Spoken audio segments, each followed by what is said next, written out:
This podcast is for informational purposes only and does not constitute legal, tax, investment, financial, or other advice. It is not intended to cause or induce breach of an existing agency agreement.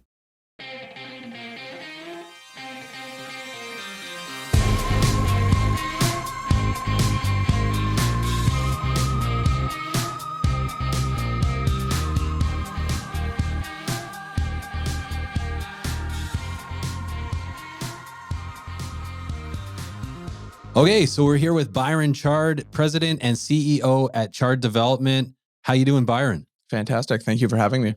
Well, it's the second time, but it's the first time in the studio, so we can say past guest, fan favorite for sure. Yes. And thanks for coming down, Byron. Maybe for our guests that missed you last time on the show, and you've been on the commercial show a couple times as well, can we start by you telling our listeners a little bit about yourself? Absolutely. So I'll start with Chard Development, and I'll weave myself into that conversation. So Chard Development, we're a family-owned developer based in Vancouver. We do quite a bit of work in Vancouver and Victoria. Currently, we have just over 2,500 homes. Just over 2,000 of those are rental in development. We have a couple hundred, which are affordable condos in Victoria. And then we also have market condos. We also have 3 commercial buildings, one which is a hotel, which is the first hotel being built in Victoria in close to 25 years, which is quite exciting. Wow. And so we're a team now of just under 50 individuals in our office. We're becoming more and more fully integrated. So we have in-house property management, asset management, marketing, sales. So we do our own sales in Victoria. And then obviously construction development, although we do outsource with a general contractor for construction. That's part of our risk mitigation.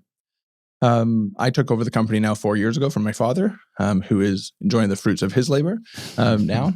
And so my background is I'm an accountant. I worked for Ernst & Young back in 2008 when I'll call it the crash started. And I know my colleagues there joke with me because they never saw me because I was sent down to Dallas for 2 years, which was fascinating. Really enjoyed it. Lehman Brothers had recently collapsed, and I was on that real estate file evaluating those assets to a fund that they were sold to in Dallas. So I didn't appreciate what I was seeing at that time. Right. The pain that the real estate market can have, and the true lives that it impacts. And I would say that really does impact my decision-making today. And so after E&Y, I worked for another developer, and now it's been just over 9 years with the family company. Right. When having a background as a CA, is that, you think, a valuable background for someone going into real estate development? So if you asked me that when I was 22 and going through the CA, I would say I would not recommend it to anyone to go through it. Now, 10 years or plus later, I would say absolutely. Right. It gives you a foundation of numbers, because at the end of the day, development is all about how do you make a performer work. I'm a true, I'd call it risk mitigator. I'm about making our projects, our returns for our partners, and risk mitigation for the bank. And so for us, as long as we can make a performer work, I don't need to sell at the top of the market. I don't need to try to get the best price and set records. I need a performer to work. And for us, it's about providing a risk-related return back to our partners. And so for us, it's just balancing that. Right. We are a different type of developer here in Vancouver that we do use outside capital. And so it is a mix for us of just how we go about structuring a lot of our deals. And that's where it's been fun as an accountant, looking at working with BC Housing, working with not-for-profits like the YWCA, of how do we best structure a deal, because the debt ultimately makes up 70 to 80, sometimes 90% of your capital. And so it's just how do you allocate that accordingly? Right. And in just maybe just a brief history, if you can, on Chard. Sure. And also we were joking before we turned the mics on that I've had many people over the years say, "Oh yeah, I know Chard. They're a developer based out of Victoria," which you're not, right? We are not. We are very honest about that. We are based in Vancouver, but our marketing team has done a fantastic job of having that local flavor in Victoria. But I really, that's my father. He is so relationship driven and loves Victoria And so it is that handshake type mentality that drives us, of why I would say we're so branded in Victoria. It is also because we have been working there for 20 years now. Right. But it's really about how my father created the company, the culture, and that vision and mission that he put in place. I'd say a lot of it is still with us today. And so the background of where we were, how we started was that he found a parking lot that made financial sense in Victoria and thought, this is a really good deal, versus what parking lots were selling for in Vancouver. Formerly, he was working in Toronto at that time. And he came up with a vision of at that time, I think it was around a 10-story condo building. He just rolled a condo after condo for a good 10 plus years. From there, that's when I started to join the company. He had a few active projects at that time in Victoria. So I really got to cut my teeth. We were just finishing a building. He sent me over onto the island and he basically said, you can't come home until you sell a condo. So I worked with our sales team there. They trained me up. One of our sales manager at the time, she gave me a great analogy, which we use all the time in the office today, which is we build a piggy bank with our purchasers. Typically, you're going to take a withdrawal at some point, but you always want to end positive. And so it's how do we build that relationship with everyone we work with so that when we do have to call a favor, or if let's say there is a deficiency in the unit that it will be still ending on a positive balance with anyone that we work with. When you were a kid, real estate was it a conversation around the dinner table, or did you feel like you were just kind of learning by osmosis? It's more osmosis. I don't remember significant conversations at the dinner table of being actively involved in the conversations. But as true real estate, my father was always on the phone and always thinking and talking with my mother as well. And so they were always a great team, and my mother was always a great sounding board for my father, and that relationship. And so seeing that conversation and dynamic, I think that's where I learned a lot of just hearing what was going on. And I don't think I appreciated what I was hearing. But it was also that my father's been a great mentor, continues to be, of just, he brought me to those initial meetings. He brought me to everything when I started, learning about from how do we do banking as a company to how do we negotiate a contract with a general contractor. And so I feel so lucky still and privileged to be where I am and the opportunity I have to have a fantastic foundation, reputation with the company that he started. And now I've been in the spot of scaling it and really using that foundation, which was him. And he always joked me is he didn't want to grow a staff team. And now I've essentially taken who he was and just built a team around it. One thing that, and I'm not even sure how to ask this question, but what strikes me is you're in different markets, and this goes back to what we were talking about before we hit record. But you're in a few different markets, but you know you're working with BC Housing, you're working with various in multiple different asset classes. Like hotels strike me as very different than residential. Obviously, you're in office space. How different do those pro formas work? And like, are you bringing in people from those different areas to build out those teams? Is that how you're even getting to that kind of fundamental level of understanding, or was that your father? Or because it does seem like a very complicated day to day for you. A lot to unpack with that question. So the first part I would say on how did we get there on the different asset classes? My father started in the commercial side. So we always have had diversity through office as well as residential. So we feel very comfortable on building office, if it's strata office, if it's for a lease office. We have obviously completed 2 strata office buildings in Mount Pleasant over the last 5 years. So we felt comfortable in that different asset class. When it comes down to designing the buildings, I think a hotel is actually a better representation of a rental building than a condo building is. Oh, interesting. And the reason why is that you're building a business. When you're building a rental building, it's about keeping your operating costs low. It's about creating a great amenity experience. It's about people enjoying coming to the building. And you're selling all your product, or leasing in this case, at a finished building standpoint, just like a hotel. Mhm. And so it's really about operational efficiency at the end of the day for a rental building. And that's where the hotel analogy really comes in. On the performance standpoint, completely different. And that's where it's taken a little bit of learning, I would say. But I feel very comfortable now. We can underwrite hotels, rental, essentially any asset class. We feel very comfortable underwriting, understanding, and where to get the information from. I'm just before we move on here, the first hotel in 25 years in Victoria, how has it been received and how has it been working with the municipality on it? So let's unwind that question as well, because we started this about 6 years ago now. We won an RFP with the University of Victoria for a property they have downtown Victoria. At first, the vision was a condo building with a student housing project. We were asked, well, we are in a heritage area. We have 2 heritage buildings on site. We were asking for too much density, and so we scaled it back. I was in Chicago at the time for a hotel that we are building in Vancouver, in the district of North Vancouver that we're proposing. And we were meeting with Hyatt at the time, and we're in the back of a van, and I was thinking of the site and hearing about the numbers, and I was like, this site works in Victoria for a hotel. And from there, the hotel was born. Oh, interesting. It was literally on a calculator on the back of an envelope in a van. And it was things kind of coming together, and you were thinking about hotels at the time. Yeah. That the site kind of crossed. I quickly learned what RevPAR and ADR and all these hotel terminologies of how we underwrite revenue.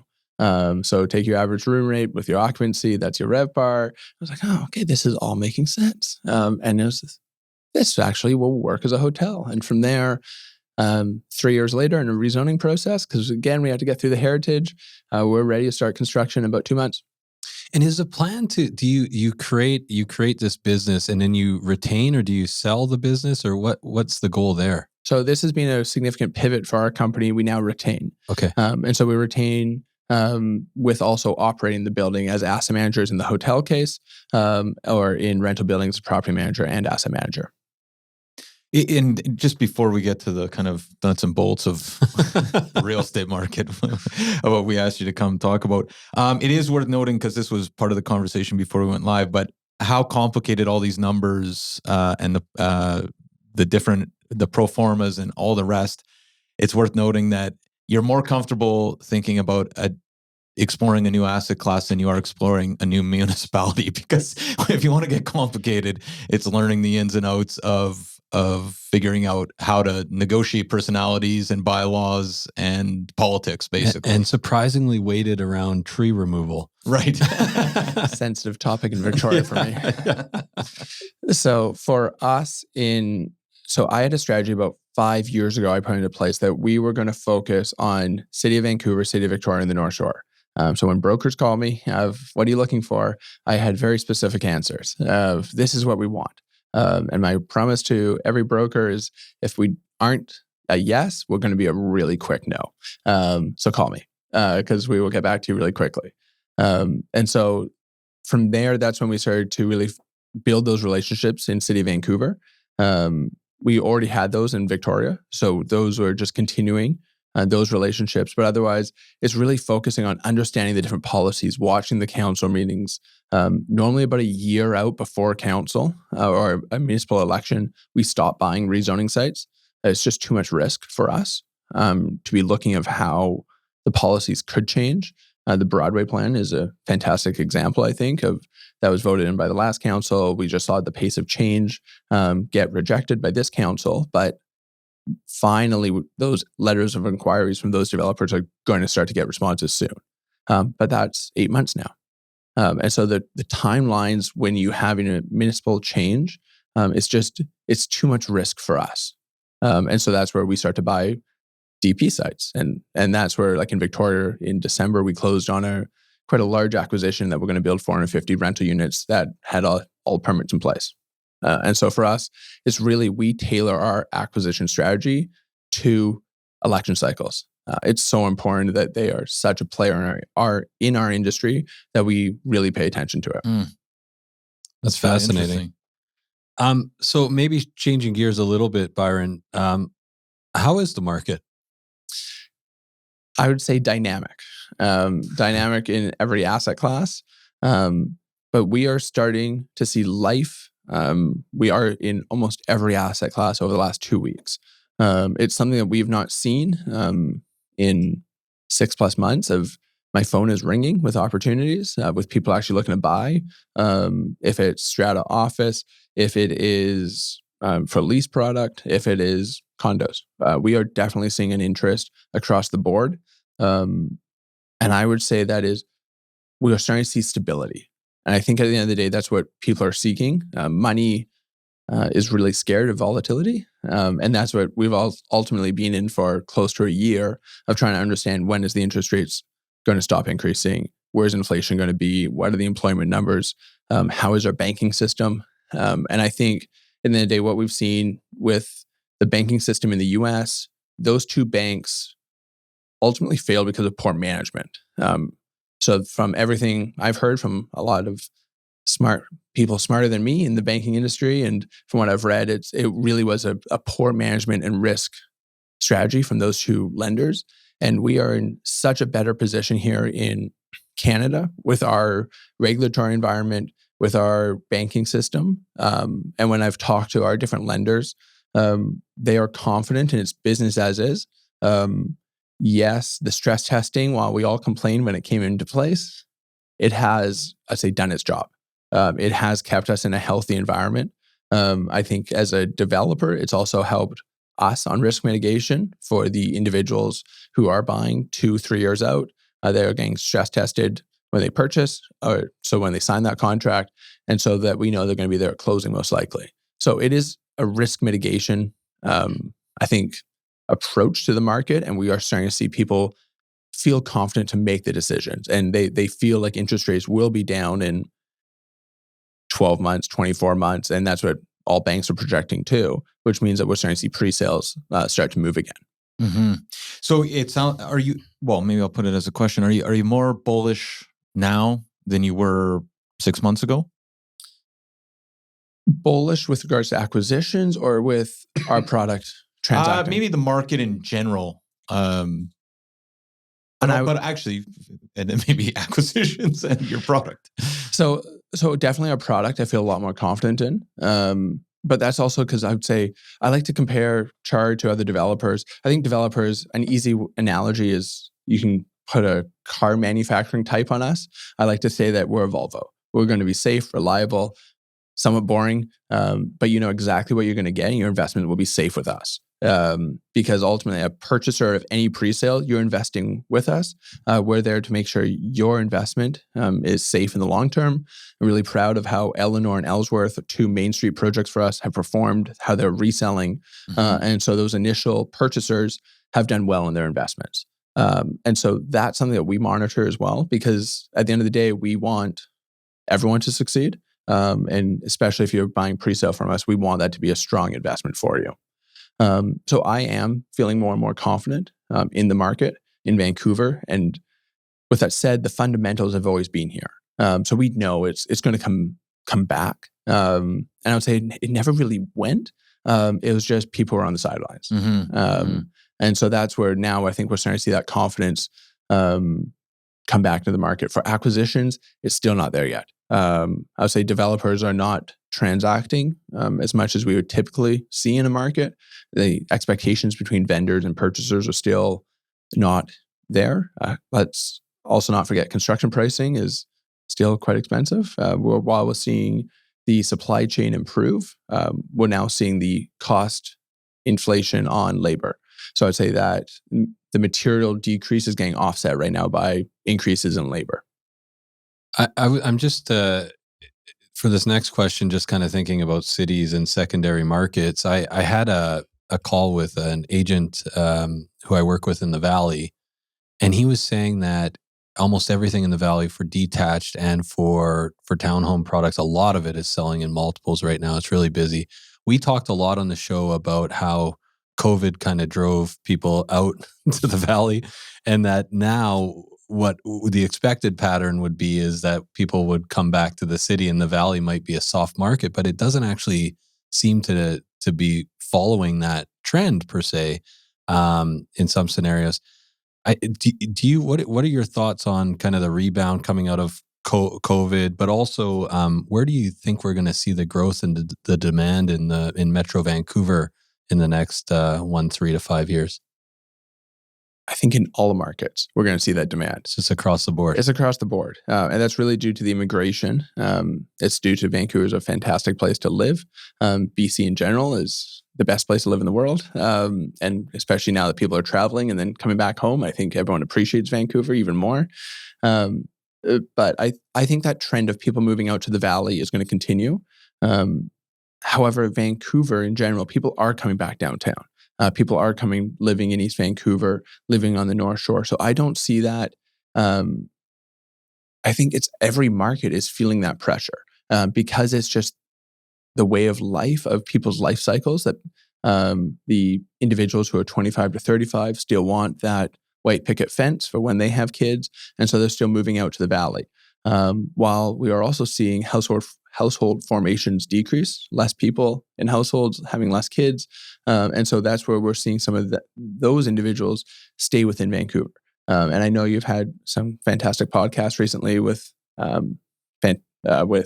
Rennie, with Wendy Waters. Right. And so them sharing some of that data, I think is really useful of just kind of those immigration trends are driving all asset classes. And just, we have an aging demographic too, and we can't forget that. And again, let's take East Vancouver, where I know a few of our staff team lives, and they are living now in single family homes. However, their parents want to stay within the neighborhood because that's where they all grew up. And so now they're looking for condos in that area because they don't want that backyard to clean anymore, but they really want to be close to those grandchildren. And so it's finding out, it's making sure that we have supply for a variety of demographics. And I think that's so important, and it's overlooked sometimes in the city process. We're very focused on building it for these family condos. But I think we have to focus on the aging population just as much. So we should stop talking about it as like a dichotomy of either the Valley or Vancouver. It's just everywhere. Yeah, it's Metro Vancouver. Yeah. And because at the end of the day, investment and money doesn't see municipal boundaries. Right. Fair enough. Maybe I'll put it to you a different way, Byron. If I could give you $2 million right now to buy, and I say $2 million so you can take a swing at single family home in East Van. But if I could give you $2 million and say, Metro Vancouver, you get one shot, what's the best residential investment right now? What would you be buying? I would be trying to purchase, I think it's an income producing property. And it would be a small scale rental portfolio. I do believe that there's going to be a significant amount of pressure on rental rates still. Unfortunately, every policy is putting in place from municipal, provincial, and federal. While they have the best intentions, they're unfortunately just driving more people into rental housing, let alone the immigration. So I think rental is going to be where the best investment is. I think we are getting to the point where rental rates are actually reaching to the level of where condo prices have kind of come down to. So we're seeing that investment back into pre-sale, back into condos is making sense because the rental rates are covering your payments. Right. And so that's highest and best use now. And so that's where I think the best opportunity sits there on a secondary rental market or a purposeful rental building even. I think there is opportunities there. And it's funny because we brought up Wendy Waters, but she was just on the show, and one of her stats that really stuck with us was this idea that since 1990, we've brought in 1.2 million new people into the region, but we've only built 7,700 purpose-built rental units.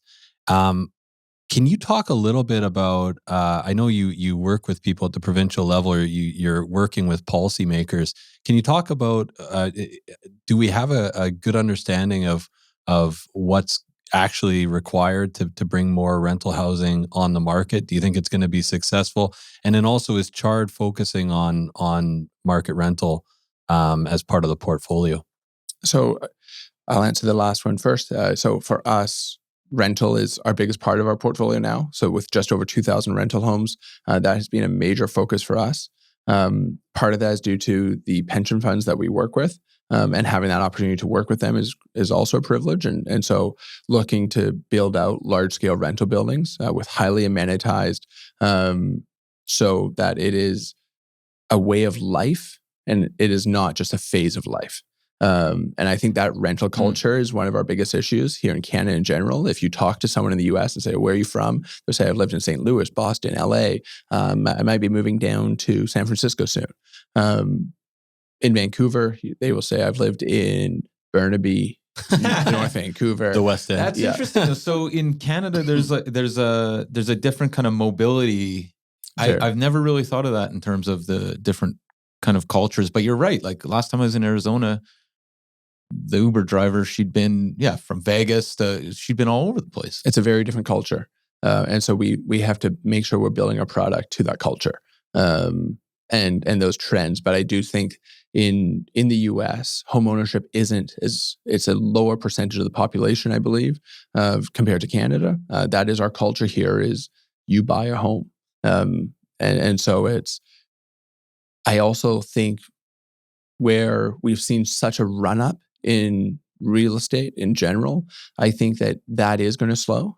The transaction costs of real estate have gone up significantly. Every policy, again, that we're seeing put into place is limiting that, how much you're actually going to be making on your return on some of your investments. And that's where I think rental is just driving more people into rental. And so again, that's where I think a strong investment is, and we're land constrained.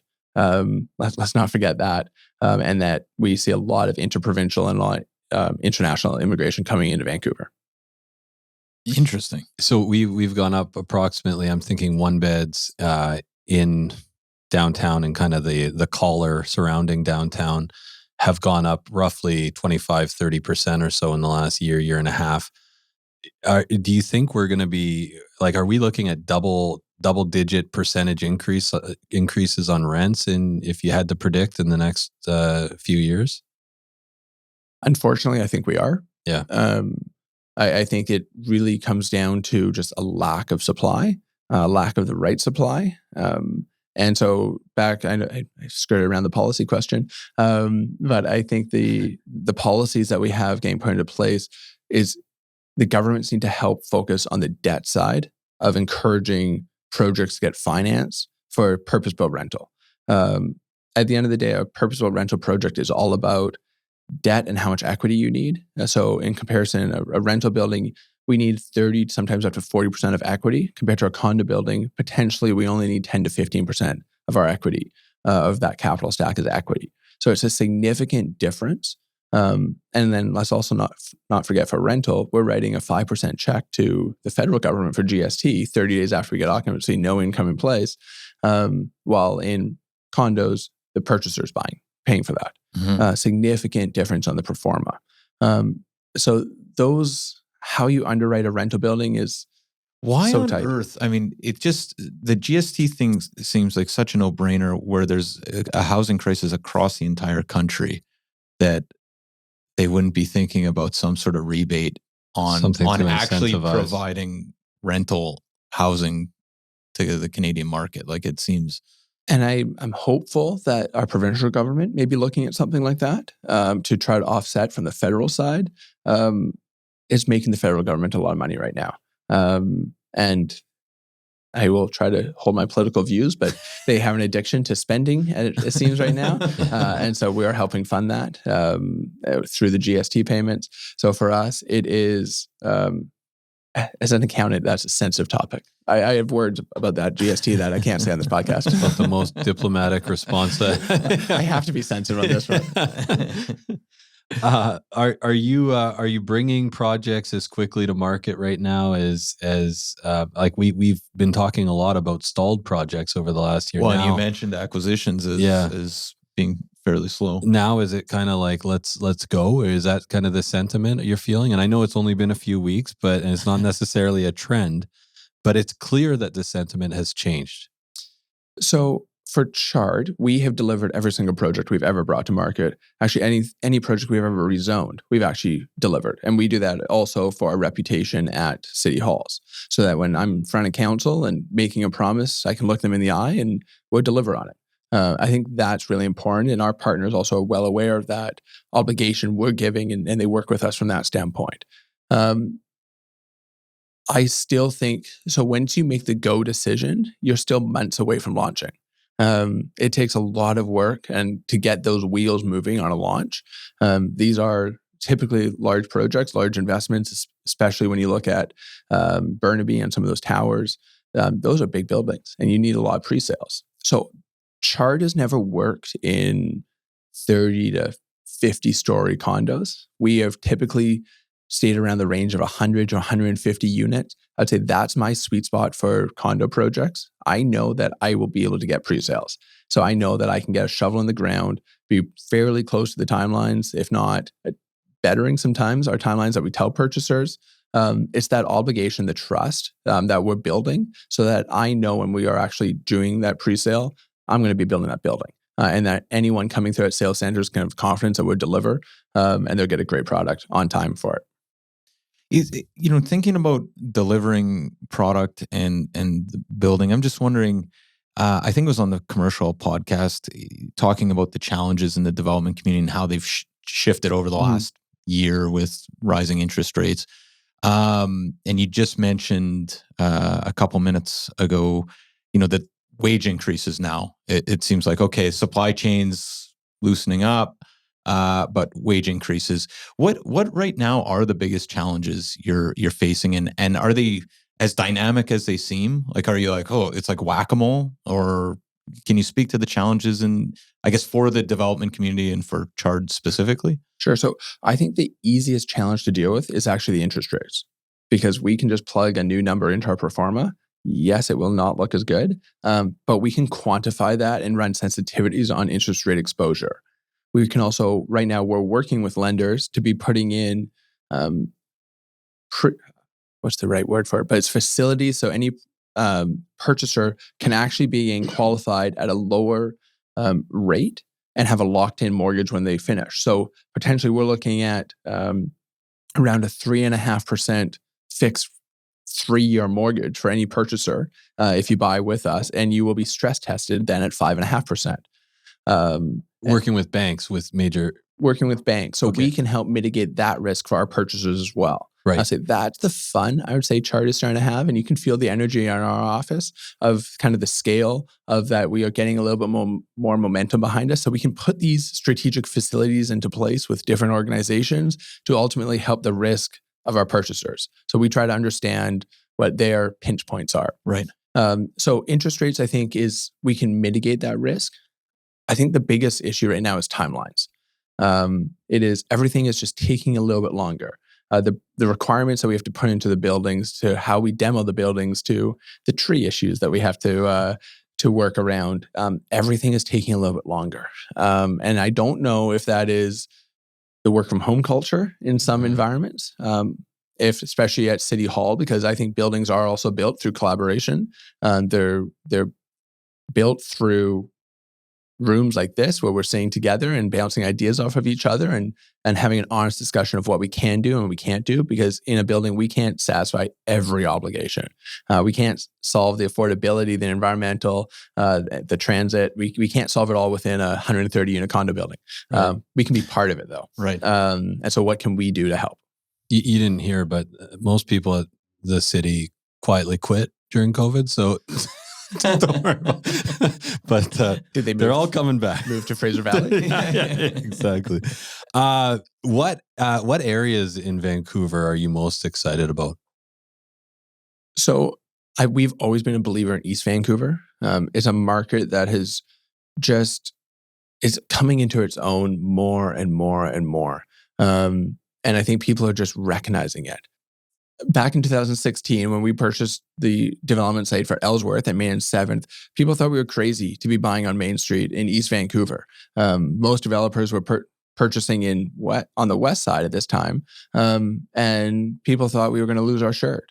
But now it's few years ago named the coolest street in Canada. Yeah. And I think it's a place that everyone would love to live and envy the individuals who did actually purchase in Ellsworth. And I think that trend is continuing. It's continuing to expand further and further east into Vancouver. But what we're now seeing in East Vancouver is you're now in the neighborhood. You're now in tree-lined streets. Parks are close by. You're still in walking distance to rapid transit, fantastic schools. And now you get the sense of community within these buildings. And so that's where I see that East Vancouver really coming alive, because you're still close to downtown. I do think the office culture by the end of this year, if not by the summer of next year, will have settled of what is work from home for every company. I think when I'm in the room with different CEOs, that is still discussed of what is working for each company. So I don't think it's settled yet. I think give it another year and most companies will figure out what their office requirements are, how they're going to operate, what they'll allow their staff to operate on, and how you actually attract talent. Because I think that office culture actually is going to have a bigger drive to our residential market than we think. Let's not forget in BC, I think it's 99% of our companies are less than 500 employees, which is also, I think, going to assist us get through any downturn. It always has. That's why Vancouver is a fairly resilient market. So that compared to, let's say, what's happening right now in Seattle, San Francisco, where the tech industry is not doing as well as it used to, there's some major implications to the real estate market. We don't have that as much here, just because of how diversified our employment base is. And so from there, that's where I think we're going to see the residential market respond. And that's also we're going to see offices respond of where do they work? Are they working in Metrotown? And people want to live in a 15-minute neighborhood. That's what we're seeing more and more. Right. And how do you think, just best guess, how do you think that shakes out? Like, what does it actually look like by summer 2024? Do I have to come in here every day? Ask your boss. I think at the end of the day, it's going to be what position you have in the company and where your own personal growth within a company and how motivated you are as an individual. Which basically goes back to Simon Bray that we had on at the start of the year, the CEO of, president, I think he goes by, at REW. But he was saying the one thing that a lot of people don't seem to realize is that he runs into the same people in the hallway every day at REW. And it's a small company, but those are the people on top of mind, right? Like, oh, that's a bright young guy. It's a huge opportunity for young people to be in the office. Absolutely. And learn and just get that experience. And so what I have seen with our company is that individual productivity was better during COVID with people working from home. But now company productivity is far superior. Interesting. Now that people are back in the office most of the days of the week. We still have a flexible work environment. Our rule is on Tuesdays you have to be in the office so that if you want to talk to someone from accounting or marketing or a different department, they will be there. It's also for us just to build that family culture within our office. But otherwise, we are fairly flexible on work from home. But with that said, I think our company productivity is so up. And with people back in the office, because you can have that quick conversation. You don't need to say, let's organize that Teams meeting to discuss what we discussed in that meeting. Right. Right. And so we can end less redundancy. That's the bigger one. And so kind of shifting back to East Vancouver, because I think everyone knows Chard did a lot of development up Main Street. You're pushing east with one new project for sure. Mm-hmm. But so it sounds like you're betting on that proximity to downtown, and the 15-minute neighborhood as being kind of crucial moving forward. Can you talk about other areas of East Van that you're excited about? Yeah, and just to piggyback on that, I mean, now Mount Pleasant, 5-10-year-old buildings are selling $1,100-1,200 a foot, right? So we're getting close to almost the East Van, parts of East Van being completely level with the Kitsalanos of Vancouver, right? Or downtown. Or downtown. So where's the next Mount Pleasant? So for us, we like to say these are calculated investments, not bets. And so for us, we do have a project called Earl launching in the Norquay Village neighborhood, and this will be launching the next month or so. This is a 4-story wood frame, 130 units. It is that we have a large interior courtyard in there. So it's that family-friendly project that I think is where we are driving to have that value for the purchaser. It is having that space, the walking out, going and grab your coffee quickly, but still enjoying the nature, kind of a little bit more green space versus having a little bit more concrete, I would say. But I think why we're seeing East Vancouver pick up versus Kitsilano is transit. We have rapid transit in East Van. You can get downtown easily. You can get to Metrotown. You can get to essentially any part of Vancouver. And including Kitsilano, when we had the Broadway line finish fairly easily now on this new SkyTrain. So I think it's access to transit, which is actually really driving the real estate market and East Vancouver to have that opportunity. So that's where the other aspect I would say is that from a car traffic standpoint, East Vancouver is a lot easier to get around town than Kitsilano, and you have a lot more access to take the second Narrows if you want to drive up to Whistler for the day, or go up to the Okanagan. You're closer to the highway, so it's just access. I think is easier in East Van to all around Vancouver. I love Kits, but yeah, you're right. If you get stuck pretty deep west in Kits on like a before rush hour, you're kind of hooped. You're hopping on your bike pretty quickly. Yeah, that's great bike lanes. Never good to be on West 4th. So Earl is Earl's coming in Norquay Village. Is there a reason? Like I'm kind of curious. Is Norquay Village specifically, like, what do you like about Norquay Village? Because it does seem like there's a lot of Norquay seems like density wise, it seems to be there's more opportunity for density. Is that fair to say? I would say moderate density. Right. So there's a mature plan in place with the city of Vancouver. And so that's why we felt confident in making that investment in this neighborhood.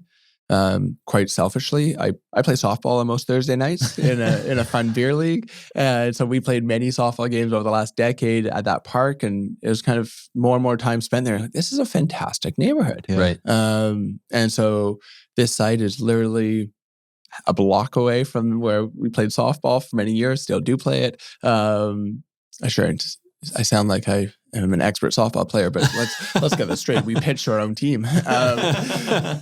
So for us, it's still really fun though. Yeah. For us though, it's like T-ball. It should be, yeah. We may actually do better that way. Right. But the site's located right behind the Purdy's on Kingsway. Right, and so right. It's off the busy street of Kingsway, on the artillery of Earls, and just a close walk-in proximity to the train. And I think that's really important with great schools around. I guess that's kind of what I meant by the more density opportunity is I feel like what's neat about Norquay is there's more development going on in more quiet residential streets, perhaps, as when compared to, and we had Mike Bucci on the program not that long ago talking about that. Why do we discriminate? Like, why should condo dwellers have to live on a busy arterial? Like, why is that, the case?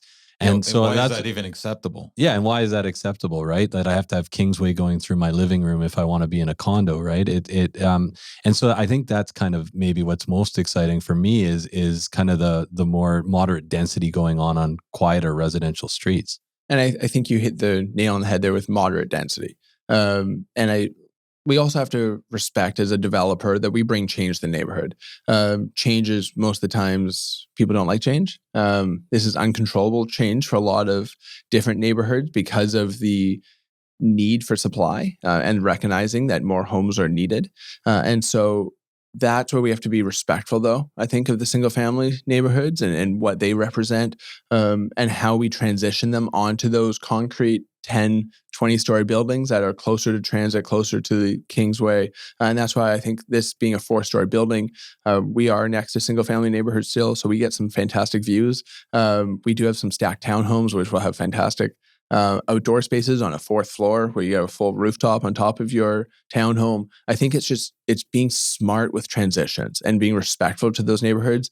I say that's what gives me comfort to go to the city to apply, because ultimately working with City Hall is one of our bigger risks. And how do we make sure we are proposing a project that fits our brand, let alone in the marketplace, but also at City Hall? Because we need to work with staff. Staff are there to do the right thing, typically, and they have mandates from council of how they are to work and what they are to approve, and how they go about approving it. So it is about working with staff and hearing them on their concerns, because they are trying to protect ultimately what the stock is and what the city needs to be in the future. Is there a commercial component? No, there's not. One thing that, and this is neither here nor there, but it's an amazing thing. Often when you talk to, we have family members who have built homes, and it's like, I drive by the house, I built that, I put the roof on that, whatever. And it kind of, it's similar to us, like, hey, I sold that place, or I sold whatever. The idea that, like, a confluence of things, a confluence of factors came together for a hotel to come about in Victoria. Or in this case, like, you played softball in the park, and it's like, hey, this is a great neighborhood. Like, it's kind of serendipitous in a lot of ways. Like, there's so many moving parts and years of teams working together to get this thing through. But it's interesting to think at the start is like, you might have had it at Strathcona Park instead of in Norquay, right? Yeah. And maybe the whole world looks different. Or you, if you weren't in that van crunching those numbers, thinking about hotels, Yeah. right? Like, we wouldn't be doing that hotel. yeah. It's amazing to think about how cities, in some ways, get built kind of on loose ideas. yeah, and whims. Loose ideas, but that's an entrepreneur.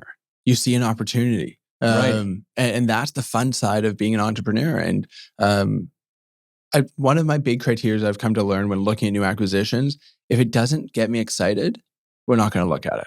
Right. We can do a project to make some fees, make a profit, but I want to drive by that site and be really proud of why we built it and who we built it for. And if we can't do that, then why are we doing what we're doing? You know what? And just thinking about, because I've been thinking about this a lot, just with real estate investing more generally, how, often people make a distinction, single homeowners, there's so much emotion, and it's true, right? Like that goes without saying. And real estate investors are, does it pencil out, or did the numbers work? And I've been thinking about the way I think about investing in real estate, and it's kind of that there is there's more emotion than people let on, right? Do I like this neighborhood? Would I want to be here? Does this get me excited? Right? Like, I was thinking about it. I was in Port Moody on the weekend, and I'm like, I just really like Port Moody. Like, and sometimes that's enough. That's enough. And it doesn't get you excited, right? It's kind of the emotion in everything that we're doing. It's the from gut numbers. feeling. Yeah. It's the gut feeling of real estate. Is a true indicator for us as a developer of how we're feeling. And I think we kind of, when my gut is not feeling great, I hunt it down of why. Why is this? What is wrong? What's not feeling right? That's where I frustrate my team sometimes on just kind of, I need answers here, satisfy my gut for us to go. Otherwise, the risk, it feels too high for me. And that's where I owe that obligation to, especially to our lenders, of just that we're here to deliver. We report to a lot of people as developers, right? And I'd say the biggest ones we report to are our purchasers, because they're making an obligation and a commitment to us. We owe it to them, and so it's that relationship is really important. You also don't want to be trapped in a project for 7 years that you're not excited about, I would imagine. Absolutely. Yeah. Want to get to Victoria, I think, and get back to Victoria. Not to the hotel per se, but just thinking maybe about like Harris Green. I know Nest, one of your projects in Harris Green, which we've talked about on the commercial podcast and on the residential podcast. But why are you excited about Victoria? And are there specific areas in Victoria that you're really excited about? And maybe even a little bit about why you chose Harris Green to do Nest. So Victoria is a very stable market. It's backed by the provincial government, a lot of healthy, steady jobs. It has very much a growing tech industry, and the population and the immigration trends remain really strong, and they have over the last decade, especially from interprovincial migration. We don't have the international migration in Victoria. We definitely have the interprovincial. And so it's a different trend that we are designing to and acknowledging. The other aspect of Victoria, which is a larger contributing factor than we may all think, it's the weather. It has 50% less rain typically than Vancouver. When I was looking at the forecast this morning, it's cloudy and rainy here in Vancouver. It's sunny in Victoria. 50%? It's a significant amount. Yeah. Look for the Victoria Real Estate podcast coming soon. No kidding. That's insane. I didn't know that stat. Yeah. Oh, wow. It doesn't normally get the heat because it gets the wind off of the Pacific Ocean compared to Vancouver in the summer days. But that also means we don't get as much rain. Wow. And so for there, that drives a lot of inter-provincial migration. And I would say the other one that we're seeing more and more is people test Victoria in their early 60s of, is this a place they want to retire? And that's definitely becoming more of a trend. And then we're starting to see now their kids move out to Victoria. And so we're seeing that families, not just the older generation, are actually moving out. We do quite a bit of work in downtown Victoria. We like to specialize, invest into that active, vibrant 15-minute neighborhood. You can tell this is a theme for us. We like to say we buy on the fringe, but the fringe is a block off of the downtown. And that's where Nest came from. We're, again, very similar to Earl's here in Vancouver. We are right on the outside of a single-family neighborhood, but next to really vibrant commercial, really vibrant downtown, and access to transit. And so it's, again, trying to balance the best of both worlds. Being right on the fringe is, I think, a great place to be able to build that neighborhood in that 15 minutes. We only have 5 units left now at Nest. We also had, call it a sister building called Haven that we worked with BC Housing on, which was affordable condos that sold 10% below market. That sold out decently quickly because of the offering of being below market. And Nest, we're looking at completion about spring of next year. It's great. Fantastic. I'm just thinking, going back to the start of this conversation, you mentioned a lot of risk mitigation. What do you think the biggest risks are right now to the real estate market? The government. Absolutely. That's how I feel too. It is the uncertainty that they bring to the process, the uncertainty they bring to the purchasers or to the renters or to anyone moving here. There's a lot of talk. And so what is the implication going to be? And everyone has the best intentions. Everyone wants to deliver more housing, typically. They do want to see more affordability. They do want people to live a healthier lifestyle. Like the core fundamentals, we all want the same. Mm-hmm. And I think that's the most frustrating part of being part of the conversation. Typically as a developer, we are perceived of having self-interest in these conversations. But we also live here too. I live in North Vancouver, I think, and it's I love the neighborhood feel of where I live. And creating that with kids on the street when you walk down with your dog. We want that vibrancy and that animation and that culture as well. And so that's where what we bring to the table as developers is that experience of having to go through the process. We bring that experience of talking to the end users. It's also, we bring the risk. We take on the risk here of the actual projects and coming up with that vision. And so I think the key with the governments at this point, I would say at the provincial level, is definitely focus on rental. Rental is, I am really concerned. I'm optimistic about EB and some of the principles that he's going down. Look forward to seeing further announcements. But I think rental needs to be a focus. Otherwise, we're going to be talking about this in 10 years and further concerns on affordability on rental rates being $6-7. We have to be keeping these tied to incomes here to keep steady jobs. Maybe as a final question, and we're now approaching an hour. What do you think prices will do in 1, 3, and 5 years? What are your Please be specific. Yeah, specific which neighborhoods would build. Matt would like you to talk about East Vancouver. No, but generally speaking, predictions on the market in the next 3 to 5 years? Sure. I know when I listen to the podcast, I love details. So I'll try to go as detailed. Hopefully people don't hold any of this against me. So let's start with the rental market. I do think we're going to see a double-digit increase in the rental rates here this year. I think the following year, we will start to see that drop down to around 3-4%. And we'll see a 3 to 4% rate increase here for a year or two after that. I think the big one that we have to watch on the rental rates is going to be the allowable rent increase annually of what the government does. They've obviously capped that 5 the last 6 years of not actually following inflation. So I think that's one we're going to have to watch to see how that impacts the rental rates. But I do think we're going to see some fairly strong rental rate growth just due to the immigration trends. And the federal government has been very clear they're not stopping those trends.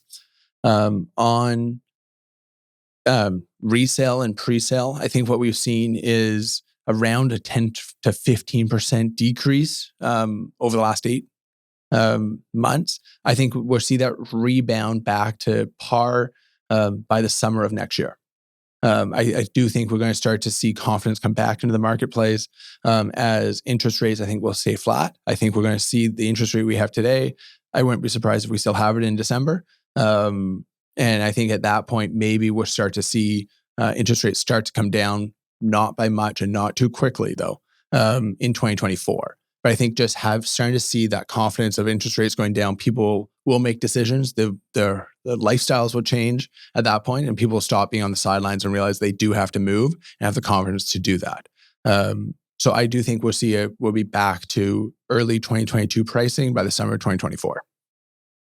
I love the specific. I wish everybody took a page from Byron's book here and got really into the nitty gritty. But it's worth noting, right? Like all your decisions are based on these forecasting models, and you have a team together. Like I'm not taking anything away from you here. I'm saying this is not like pie in the sky. You're making huge decisions based on putting this data together and sorting it out. We have a fantastic analytical team in-house. They spend a lot of time looking at data, looking at trends. We research data. I love data too much, as I think that my team would probably say too. But it's fascinating. And so we spend a lot of time on looking at those. I'll say my last market forecast will be hotels. Unfortunately, we don't have enough hotel rooms. Vancouver, Victoria, I think it is going to start to impact the tourism industry more and more as we've heard how vocal they are about how much we need hotels. I know Marcon has recently proposed one in downtown Vancouver. That should be expedited. We need more hotel rooms to keep tourism going, to keep jobs. You shouldn't need to pay $800 a night in Vancouver. Vancouver's insane. Yeah. And we do have this segment, Byron, called the 5 Wire, 5 lighthearted questions that we end every show. Do you have time to stick around for that? I do recall this session. It's not my favorite. All right. Well, let's start with number one book that you would recommend. I've actually read quite a few here. I've been focusing more on, I'd say, management books. I'll say a book that our entire management team read recently was I think it's the 5 Dysfunctions of Management. I'm not getting that right. But ultimately it helped us as a younger leader, also just how we go about creating the trust and creating the honesty, healthy dialogue, healthy conflict for us to be all trying to operate to the same goal. And you can really see the momentum of our management team. And you can just feel that energy again in our office of the trust, the healthy conflict, asking the tough questions, assessing our risk. It's awesome to see. Healthy conflict. I like it. Yeah. In the last few years, and I think you've answered this before, but hopefully we'll get something else, something new. In the last few years, what new belief, behavior, or habit has most improved your life? I've been drinking a lot more of sparkling water. Oh, I thought you were going to say booze. And so the sparkling water is making me drink less on the booze. Oh, interesting. So I sometimes you do get cravings at night of, that'd be great to have a gin and tonic or something, but have a sparkling water. I actually find it bites. It bites. Fancy drinks. This is my wife's thing, but she'll often, if she doesn't need an actual drink, She just wants like a fancy drink, something that feels different than the regular, bottle of water or coffee or whatever, right? So I had a privilege of going for lunch recently with the VP of Food Services at Hyatt for their global chain. And so his comment was that mocktails are the biggest trend right now in all of their hotels. And they are having to come out with more and more mocktail menus. And that is the biggest trend right now in North America. I wonder if that coincides with like every single beer, but all the studies on alcohol, right, and just how toxic. Because I feel like now, there's 10 big podcasts that put out a show like every week about how bad alcohol. Well, yeah, is. I was at the Canucks game last week, and the guy I was with said, "Yeah, it's the new tobacco." It totally is. Oh, it totally is. It's killjoy here. It feels that way though. So I wonder if that's coincides. I would think so. I would think so, and I think this is a COVID trend as well. I think we all drank a little bit more, maybe. This is so. I was Actually, say, that's remember during COVID when it was like everybody's drinking so much, and now it's just. But it does, as far as I understand, it's younger people too are not drinking. Like the binge culture doesn't exist the way it did in 15, 20 years ago or whatever. I also think this is inflation. We are seeing people's wallets get pinched a little bit more. Alcohol is an expensive treat. And so I think we are starting to see that pinch of inflation, and people are making choices because of it. And people haven't needed to make some of those choices before. And they are seeing that they actually need to make that choice. And that's one that we're seeing people eliminate. There's a new alcohol tax too, isn't there? It's coming out. It's minor. It's minor? Yeah. What have you been binge watching lately, or a movie recommendation? So I'm not a movie individual. I don't have the patience to sit there normally for 2 hours. I get too fidgety. I'm more of a sports guy. I like watching different sports, live sports. Binge watching, I would say You. Okay. Yeah, I've watched most of the episodes of You. I've seen the... It's a spin of Dexter. I would say a really similar type of concept. And I love a guy that Dexter. falls in love with women and then ultimately kills them, I think is the concept. But it's interesting. Netflix. Yeah, Right. funny enough too. My dog's name is Dexter, so All right. What sport? any sport. I would say I'm just hockey though. I hope the Canucks can oh my god get into the playoffs next year. Yeah, no kidding. Okay, favorite band or music? I will go with always really like the Killers. I would say is up there, but I think you mentioned that last time. I think I did too. Stanley Park? That was there. Yeah. But I would say I'm going to the John Mayer concert on Monday. Oh, nice. So I'm looking forward to. I do like his music quite a bit, so I'll say him this time. That'll be great. And last but not least, something you've purchased for under $1,500 that's had a positive impact on your life in the last few years. That is a tough question. I remember this one getting asked last time too. I should have prepared better for this one. I'm